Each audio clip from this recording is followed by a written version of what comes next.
যদি হয় তাহলে আমরা কি করে বোঝা সম্ভব? কৃমি তিন প্রকারের। আমরা যেভাবে লালন পালন করি সেখানে তাদের কৃমিতে আক্রান্ত হওয়া খুবই স্বাভাবিক একটা বিষয়। আপনি যদি একজন সফল হাঁসের খামারি হতে চান, আপনি যদি হাঁস থেকে ডিম বা মাংস যাই বলি না কেন, অর্থাৎ যদি ভালো উৎপাদন পেতে চান, তাহলে কৃমিনাশকের কোনো বিকল্প নেই। আসসালামু আলাইকুম প্রিয় দর্শক বন্ধুরা, আপনারা যে যেখানে আছেন আপনাদের সুস্বাস্থ্য কামনা করে আজকের প্রতিবেদন শুরু করছি। আজকের প্রতিবেদনের মধ্যে আমি আপনাদেরকে দেখানোর চেষ্টা করব বা জানানোর চেষ্টা করব যে আপনারা যারা হাঁস পালন করছেন দীর্ঘদিন যাবৎ বা অল্প কিছু সময়ে যারা এই সম্বন্ধে জানেন না, বুঝেন না, তাদের জন্য আজকের এই প্রতিবেদনটি। আপনার হাঁসের যে কৃমি আছে সেই কৃমি যদি হয় তাহলে আপনি বুঝবেন কিভাবে, এবং কৃমি হওয়ার পরে যে লক্ষণগুলো দেখা যায় সেই লক্ষণগুলো কি কি হতে পারে, কি কি ধরনের কৃমি আছে যে কৃমিগুলো আপনার হাঁসের আক্রমণ করে থাকে, এবং পরিশেষে জানাবো কৃমি যদি হয়েই যায় তাহলে হাঁসকে এই কৃমির হাতে কিভাবে রক্ষা করব, তার চিকিৎসা সেবা কিভাবে দিব।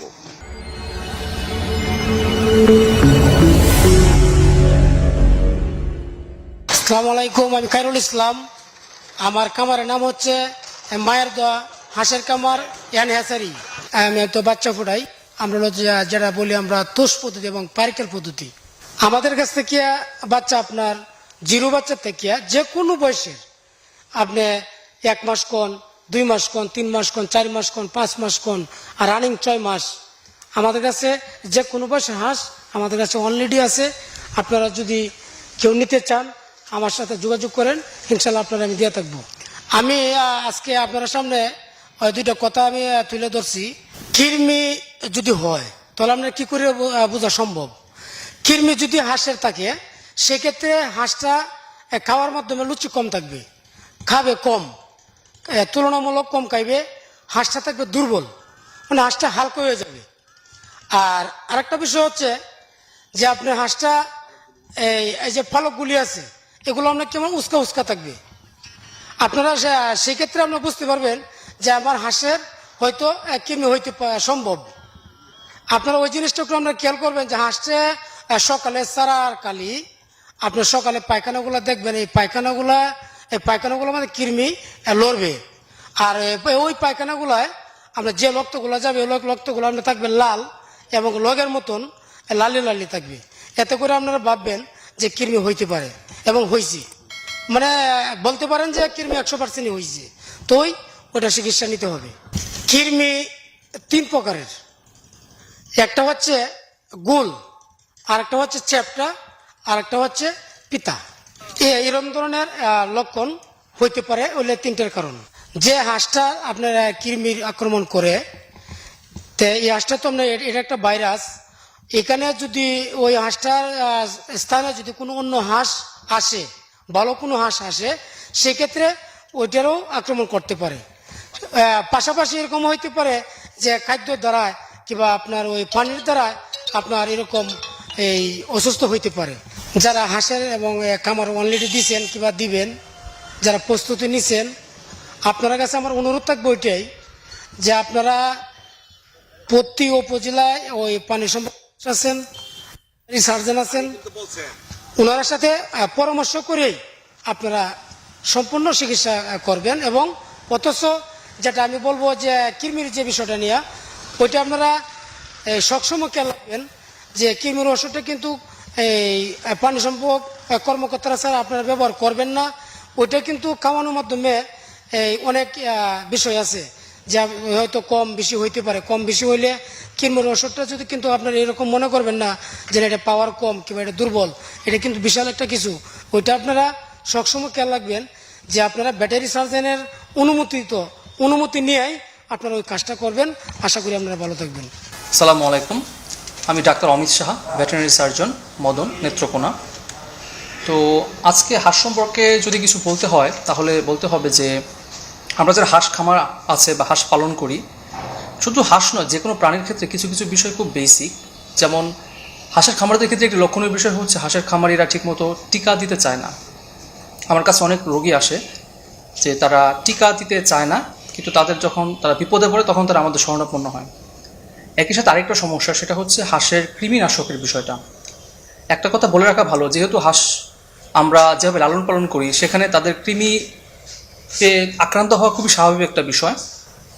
এবং এজন্য যেটা করণীয়, অবশ্যই হাঁস পালনের ক্ষেত্রে প্রতি অন্তর কৃমিনাশক অবশ্যই করতে হবে।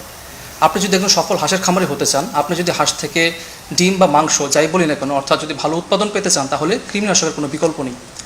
সেক্ষেত্রে আপনাকে অবশ্যই 2 থেকে 3 মাস অন্তর কৃমিনাশক করাতে হবে। এক্ষেত্রে আপনি লিভামিজল হাইড্রোক্লোরাইড অথবা পাইপারাজিন সাইট্রেট যে কোনো একটা পাউডার ব্যবহার করতে পারেন। যদি পাইপারাজিন সাইট্রেট ব্যবহার করেন, সেক্ষেত্রে আপনি পূর্ণবয়স্ক হাঁসের ক্ষেত্রে প্রতি 10টা হাঁসের ক্ষেত্রে আপনি 10 গ্রাম বা 5 গ্রাম থেকে 10 গ্রাম পরিমাণ পাউডার ব্যবহার করবেন। আর যদি সেক্ষেত্রেই হয় বাচ্চা হাঁস হয়, সেক্ষেত্রে 20 থেকে 30টা হাঁসের জন্য আপনি 5 থেকে 10 গ্রাম পাউডার ব্যবহার করবেন। এছাড়া যদি বলা হয় যে আপনি কখন বুঝবেন যে হাঁস কৃমিতে আক্রান্ত বা এরকম, যদি বেশি পরিমাণে আক্রান্ত হয় তাহলে হাঁসের মলের সাথে আপনি দেখতে পারবেন যে কৃমি আসছে। এছাড়া আপনার হাঁস শুকিয়ে যাবে, হঠাৎ করে তার ডিমের উৎপাদন কমে যাবে, তার গা জীর্ণশীর্ণ হয়ে যাবে। এই সকল লক্ষণ থেকে আপনি বুঝতে পারবেন যে সে কৃমিতে আক্রান্ত হবে।